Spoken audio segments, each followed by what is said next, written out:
What's good? Welcome back to another episode of the Celtics Chronicle with me, your boy Adam Taylor. As usual, I'm joined by my homie, compadre, co-host in crime, Mr. Billy Calabrese. Billy, what is popping?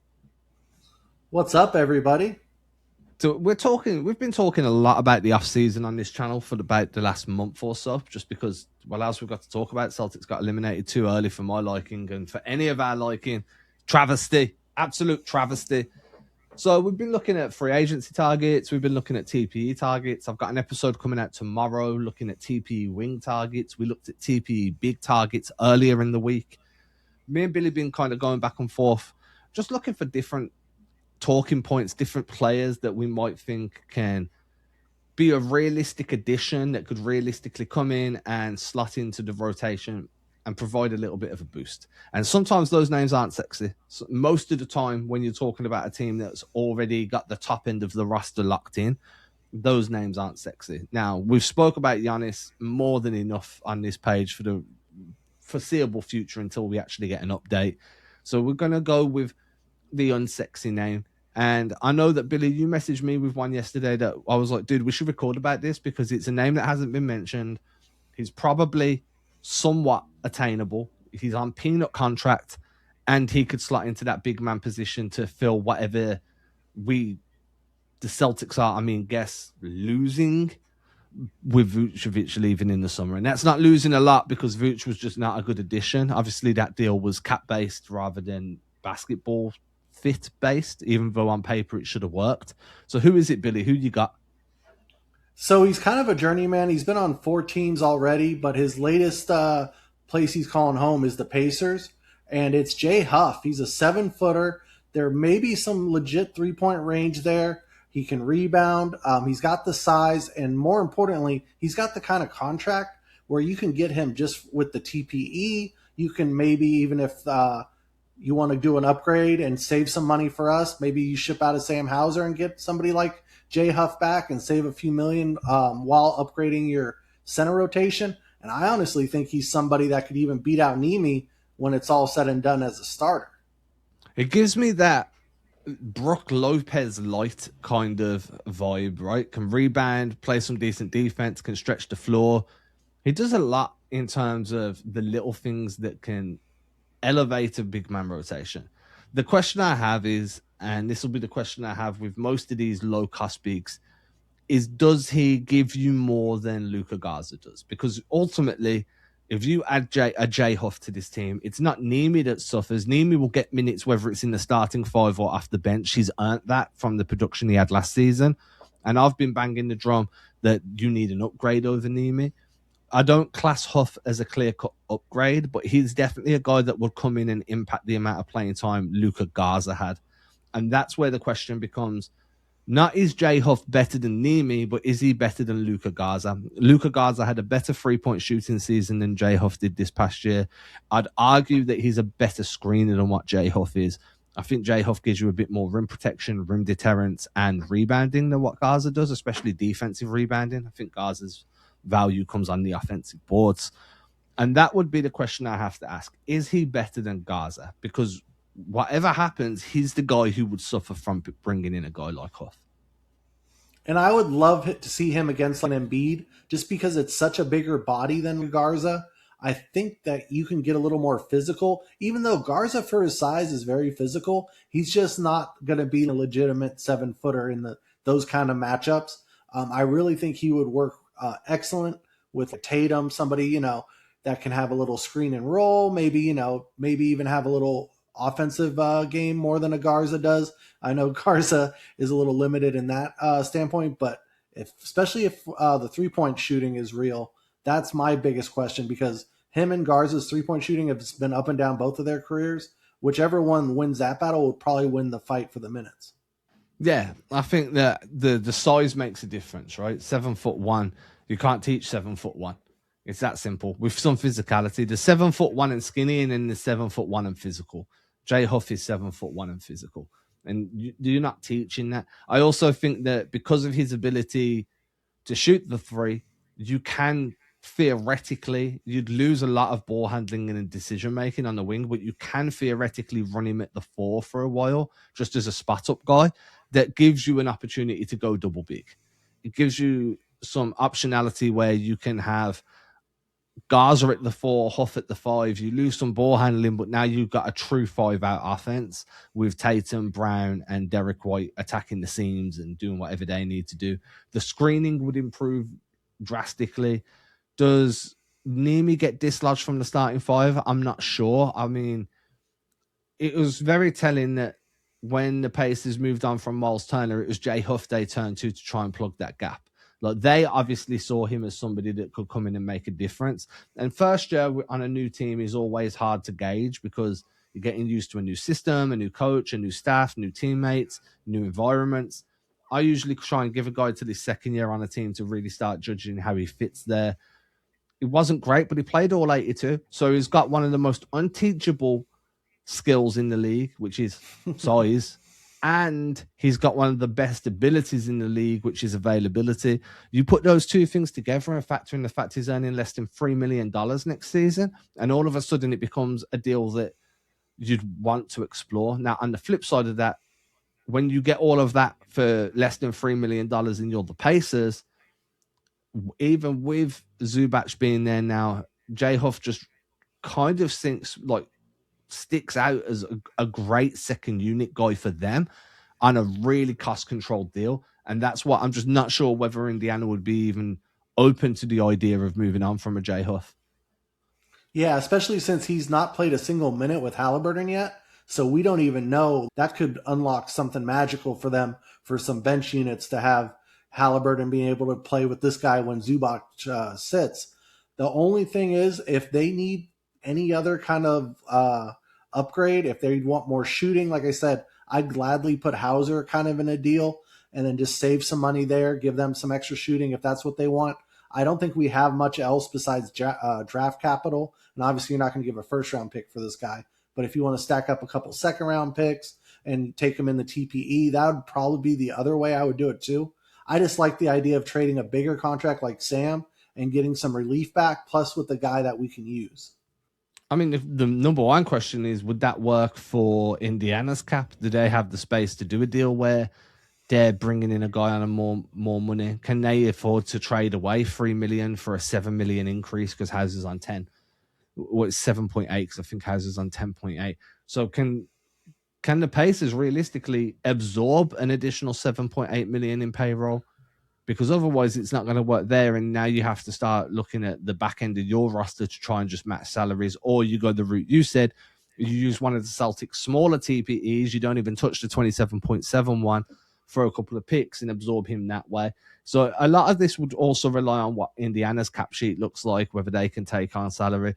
But again, I think because of how much Jay Huff would suit the Celtics and the way he kind of suits the Pacers as well, I don't think he'd be an easy guy to pry away from them. The only good thing is he's only got 2 years left on his contract this season and next season. Next season's a team option.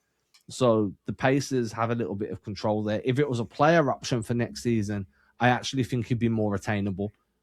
Yeah, absolutely. I mean, it's basically a player for free. I mean, that's going to be less than, if you just sign somebody off the street. I mean, the biggest thing with them is, though, I really am curious what the Pacers are going to look like with this, Zubac, Halliburton. I mean, the team's going to start to get pretty expensive, so they might not be so inclined to start spending more. They never have been a team that gets deep into the salary cap.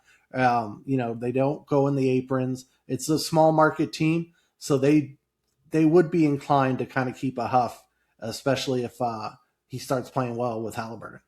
What I do think, though, is even if it's not a Jay Huff, it's the prototype that the Celtics should be looking at. And there's not a lot of these guys out there. Let's not try and lie and say that Jay Huff's 10 a penny, because it's not the truth.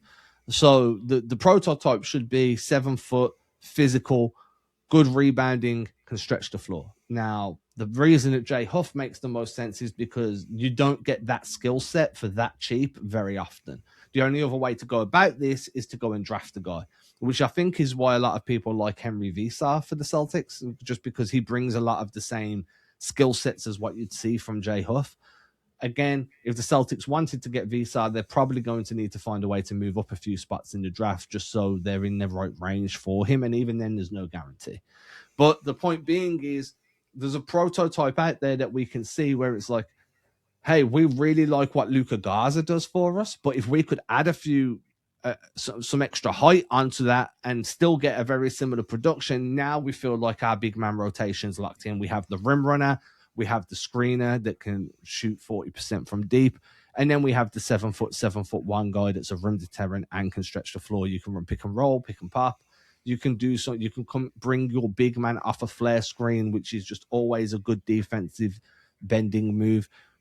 Now there's a kind of prototype that this is ideal for what the Celtics need. Unfortunately, I really don't see it being viable to believe that the Celtics are going to bring in Jay Huff unless the Pacers are like, yeah, we're not really sold. We weren't too happy with what we got in return. We don't think he's going to be a great fit once Halliburton's back and we up the tempo, because they're going to play fast as fuck, boy.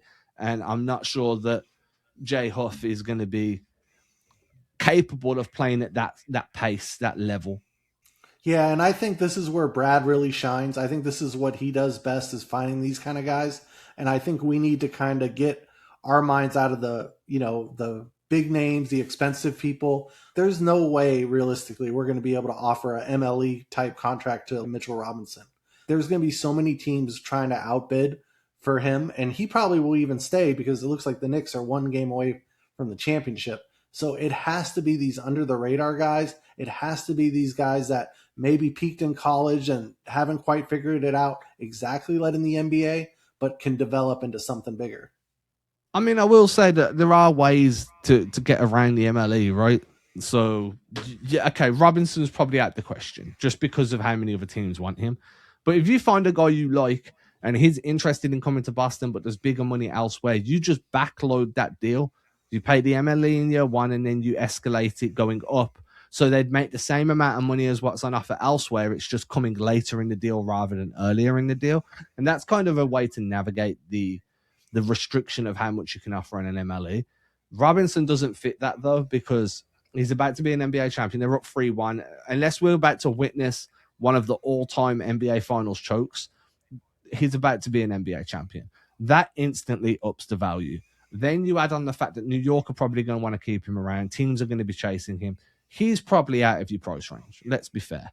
Doesn't mean other bigs that have a little bit of interest aren't viable with the MLE on backloading the deal. It's just Robinson's not walking through that door. And look, anyone that's screaming Rob Williams at the TV right now, if you're watching us on a TV, if you're watching us on a computer or a phone, he doesn't play enough. I'm not here for the sentimental return of Robert Williams. I'm a fan. I loved Rob Williams, but he's just not available enough for me to be really on board with using the MLE on a guy that we're going to see probably 35 times between now and this time next year. And everyone's like, they wasted the MLE. He weren't healthy. Well, we knew that coming in, so why did you do it in the first place? So I think that I'd much rather a guy like Mitch, but again, he's not going to be available. So that's when I start looking at guys like Jay Huff. And I'm like, okay, he's not a sexy name. He's not a name that's going to come through the door and everyone's going to lose their freaking mind over. But he's a guy that elevates the rotation you've already got within his position. And at this point, that's what you need to do. You want to raise your floor because the ceiling's already so high. Yeah, and I'm already in the camp of I like the guards free agency batch better than the center one. So I'd rather be using that MLE, trying to get a scoring guard, another ball handler, somebody we could rely on, somebody we could play different lineups with, play faster with, which we all want to see, and then just go either with the TPE, which I'm still hesitant to think that we're going to be able to use, or just go the bargain bin and try to find some diamonds in the rough with the bigs. I think it's easier to do that with bigs than guards, just because of the way the NBA is. The guards are always going to be more expensive. I mean, this could be a draft class to go and pick up a big in the draft that might be not a ready-made contributor, but sort of ready. And if anyone's wondering, we did like an NBA draft primer over on the Celtics Chronicle newsletter. I'm going to pin the link in the comments below. Head over there, subscribe to that, show some love there. Subscribe to the channel as well while you're there. But I kind of worked with a guy, 105 Hoops, he's a coach and he does a lot of player evaluations. And we went through a few of the bigs that the Celtics could target in the draft. Obviously, Henry Visar was mentioned. The dream of Maurice Johnson Jr. was mentioned, but then there was a few names that kind of stuck out to me that I can't pronounce his surname. Ejiofor.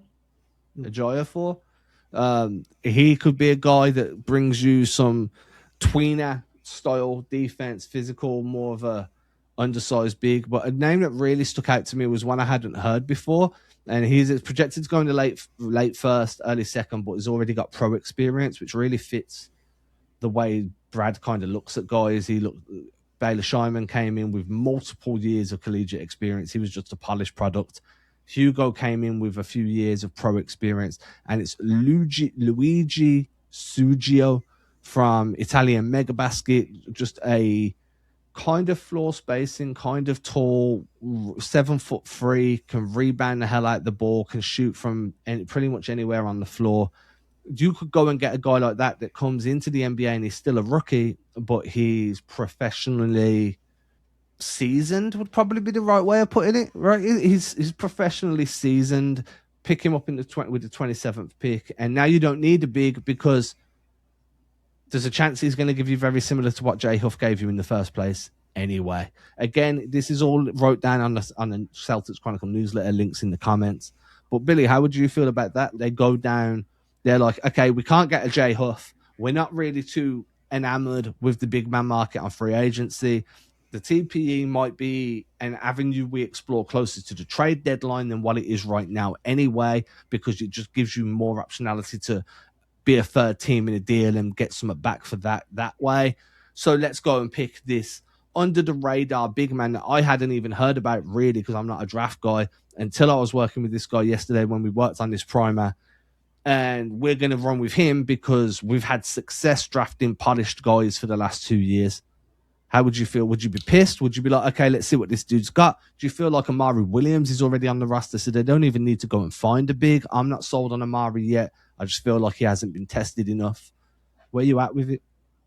See, I'm more on the case of where I need some competition for Amari Williams, because down in Maine, he's dominant. He's the only one down there that's really doing anything. And then when he moves up to the pros and he plays, with the real team, it's night and day. So I need some younger guys. I love the idea of taking some more seasoned guys, whether it means that they played in college a couple years or it means they played overseas for a few years. I kind of prefer that because then they're actually playing against adults. I do think that helps a lot. I mean, look at Ugo. I mean, him playing against actual men instead of these college kids, it made such a difference. And just him adapting and getting used to the NBA game, which is going to be nothing like either of those, but at least you can kind of get acclimated a little faster. For a backup big, which is essentially what we're conceding here, is that Nemi will be the starter, and it's going to be like Garza versus this rookie du jour or Amari. That's what we got to do. We just got to get as many swings as we can. Or Luigi. I'll take another Luigi. We had a good luck with the Luigi before on the Celtics. I'll take another one. We did. And look, I've got his stats here, so it's not like he was lighting it up over in the Mega Basket. He was averaging 8 points, 5 rebounds, 1 block, shooting 55.3% from the field. He wasn't lighting it up, but he's 19 years old playing in a pro league against grown-ass men. What are you asking for from him? And Eurobaskets notoriously are just harder to score on anyway because the defensive rules are a bit different. It's more fundamental driven. I feel like this is a Brad Stevens type pick. Baylor was very polished, multi-year collegiate career, comes in, has a year of adjustment, and then balls the out midway through last season to the end.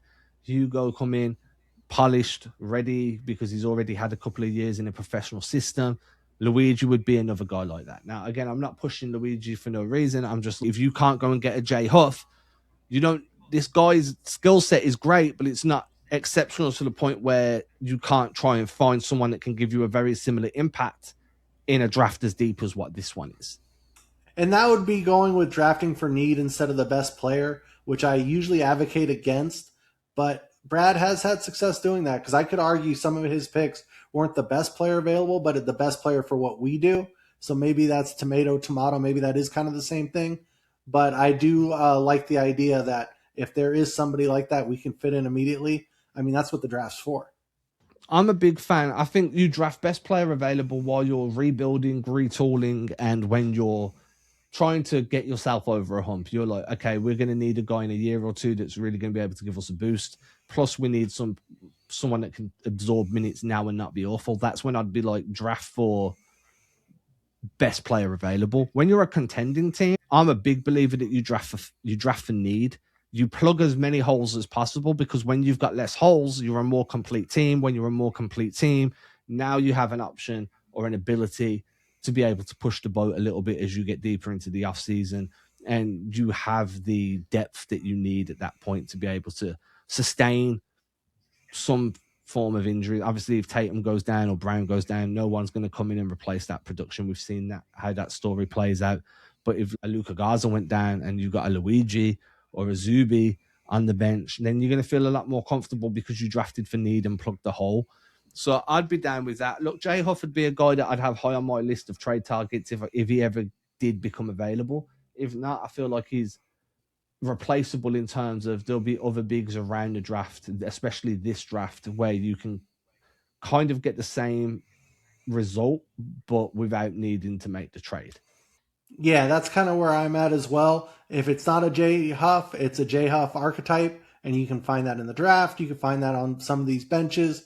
There's going to be somebody that I'm sure he has a freaking whole chalkboard filled up of names, and I would just love to see that list of names. With that, everybody, make sure you're subscribing to the Celtics Chronicle YouTube channel. Head over to the newsletter, links in the description. Show me some love there. Trying to get to 2,000 subscribers on the newsletter by the end of the summer. We're around about 1550 now, so about 450 subs left. There's algorithms everywhere trying to get these to work for me. Show Billy some love over on Letterboxd at The Real Sibo. Billy doing his movie critic thing over there and just holding it down. We'll be back tomorrow when we're looking at wings and guard targets with the TPE, and then we're going to continue to dive into more draft stuff. Until tomorrow, deuces, stay safe, enjoy your day. Billy, man, it's always a pleasure, bro. Appreciate you. It's always fun.